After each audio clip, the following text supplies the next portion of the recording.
Hi, everyone, and welcome to Rescripted Podcast, where we could celebrate the great things in life, share about the not so great parts, and find out how we can rewrite those challenges, turn them into insightful moments that will lead us to change, to growth, to happiness, and empowerment, all so that we can live the life we truly want to experience. My name is Amy Quiles, and I'm a personal development coach that helps you overcome self-doubt and self-sabotage so that you can live your dream life. In today's episode, we are going to be discussing how having self-doubt can really impact so many areas in your life, especially your business. Sometimes you think that the doubt just happens in your mind, but it does actually become something that's able to reflect in your everyday life. So, for instance, let's say business, right? You are starting your business, you are excited, you go and you get all the requirements that you need, your licensings and everything to be an official business, right? You know what you want to do. And then all of a sudden, all of the overwhelm comes into place of what really needs to take place for it to really get to the level that you want. Some things you may have already mastered, and then other things you still have to learn. But for some reason, the things that you don't know, instead of taking the opportunity to learn and to develop those areas, we end up just getting stuck. And what do? We put it on the back burner and we feel like we could deal with it later and later and later. But the problem is that later doesn't come until sometimes it's just far too late, or at least we think it is. But in that meantime, so much of that doubt builds up. And all of the resistance of taking action is where you self-sabotage. Because a lot of times it's not even as bad as we think it is. A lot of times the issue is not even as big as we imagine it is. But because we keep pushing it to the side, and leaving it for another day, it takes on such a bigger identity in our mind. And instead of just tackling it and learning and growing and moving on, we allow it to fester. And that becomes a stumbling block, a roadblock in our journey to be able to fulfill what we truly, truly want. And so many, I can't tell you how many of us actually do that. So if you do that, you're not alone. It's actually something that's very common, but luckily it is something that's very easy to overcome. Anytime that we start something new, we're going to come across these stumbling blocks and we're going to think if there's a better way to handle something, or maybe just something we could leave it for another time, or if we could just dismiss it altogether. A lot of people love shortcuts. And when it comes to doing something that we don't want to do, sometimes it's easier to find a shortcut rather than to sit down and really deal with it, right? So for instance, when I started my business, personal development, I think I've shared this a couple of times before, but, I really wanted to get to the root of the impact. How, what is the significance of really developing? How much of it is important? How much of it is just mindset? How much of it is just, more of a luxury more than a necessary component to life. And the more that I learned about it, the more I realized it's a necessary component of life. Personal development is a necessary component to life. As you grow, as you evolve, as you want to achieve new endeavors, they're not going to be able to be achieved from the place where you begin.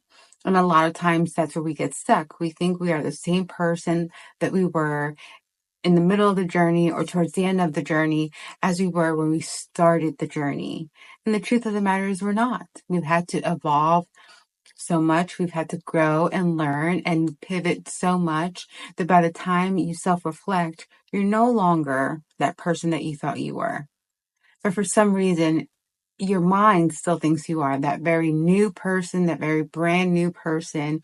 And that's what happened to me. I got so engulfed and learning about personal development that I never focused on how to get awareness out to it. So I never really promoted it. I never got it on social media. So many of my efforts went into truly building it, truly learning, truly discovering. And it was almost my research and development stage. Um, But all the while, time does go on. And all the while, there are so many things that then have to come to surface. So when I did have to start promoting and start sharing that and sharing the awareness with so many people, I felt stuck.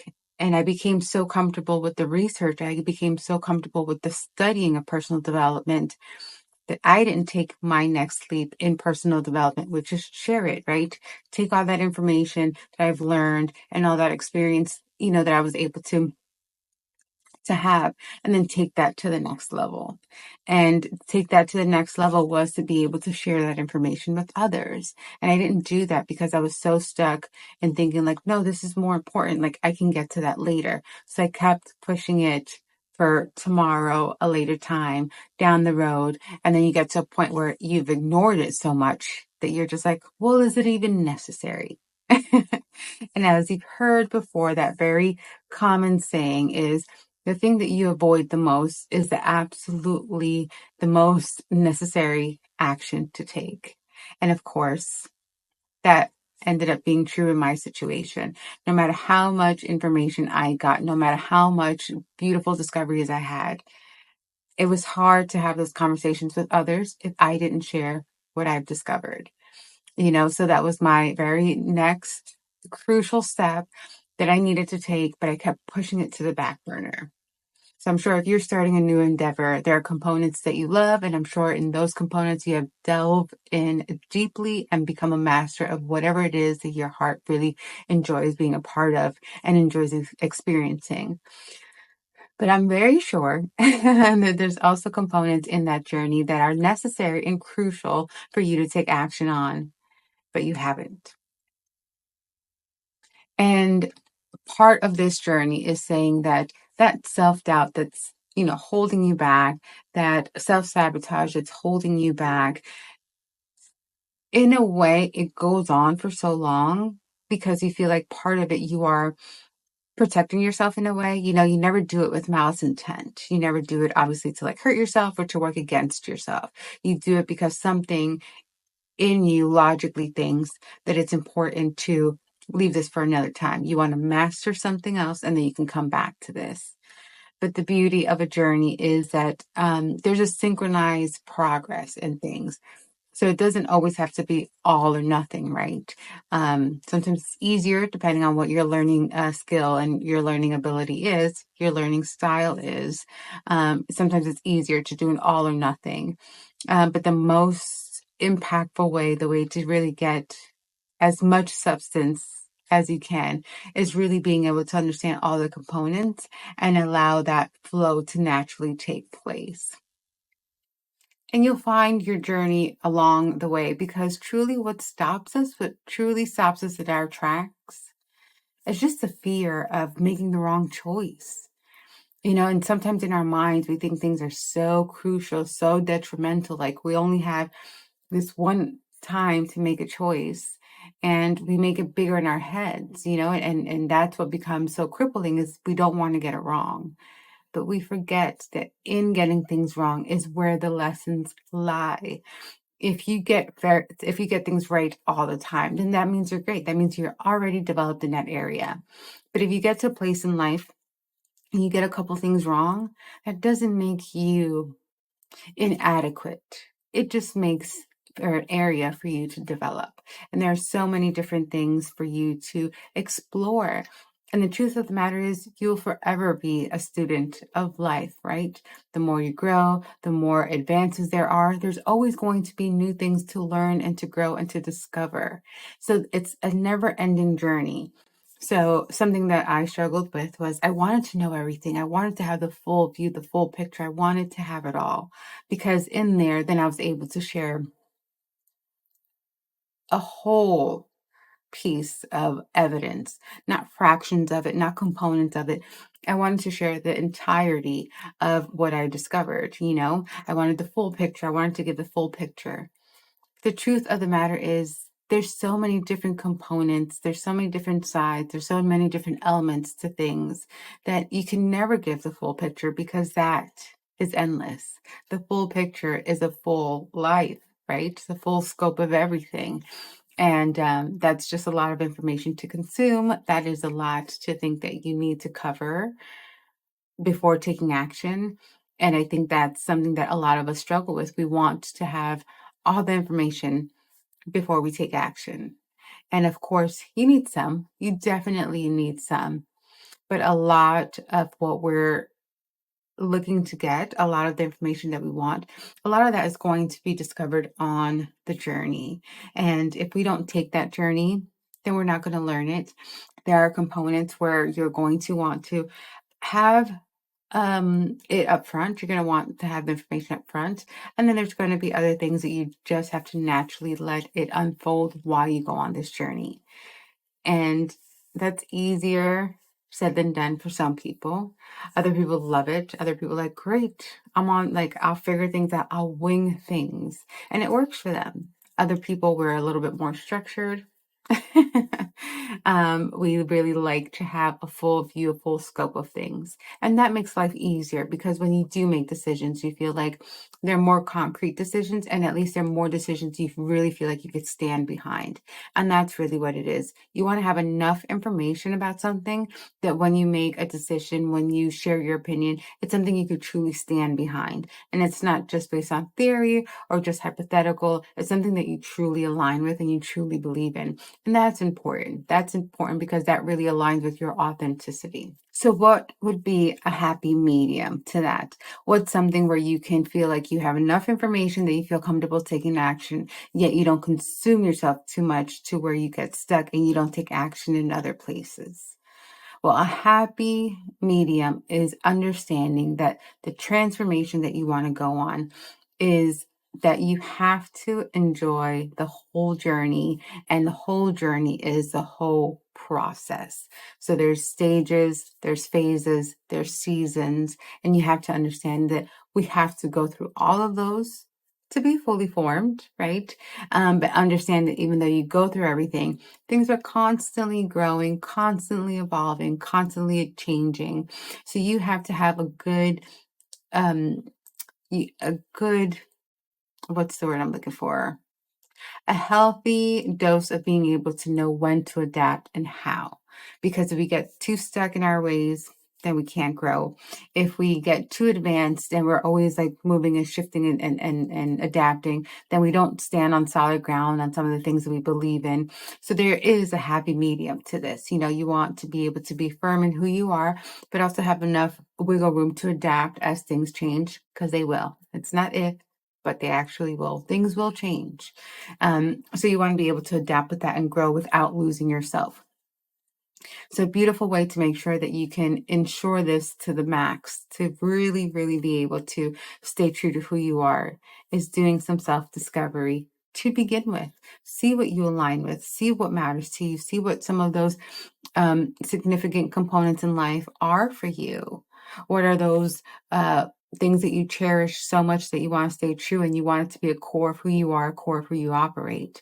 So that's something that I really discovered in my journey of being who I really was, what I really wanted to do, and what really resonated with me the most, which is personal development coach.